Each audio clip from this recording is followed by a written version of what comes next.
In this tutorial, I'll guide you through the process of adding bank details to an invoice on Xero's website. Let's jump right in. To begin, the first step is to log in to the Xero website. Open your web browser and navigate to the Xero login page. Enter your username and password to access your Xero account. Once logged in, locate and click on the Invoices tab or menu option. This will take you to the section where you can manage and create invoices. Now, step 3 involves creating or editing an invoice. Choose an existing invoice from the list to edit, or click on the Create Invoice button to generate a new one. Fill in the necessary details such as customer name, invoice date, and invoice items.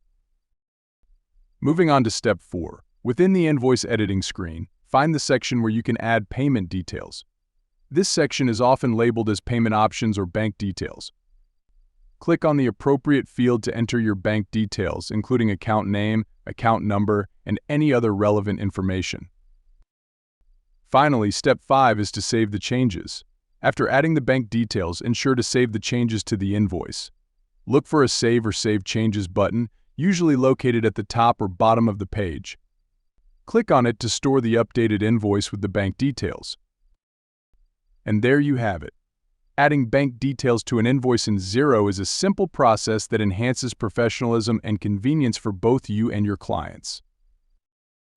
Thank you for watching, and until next time, take care.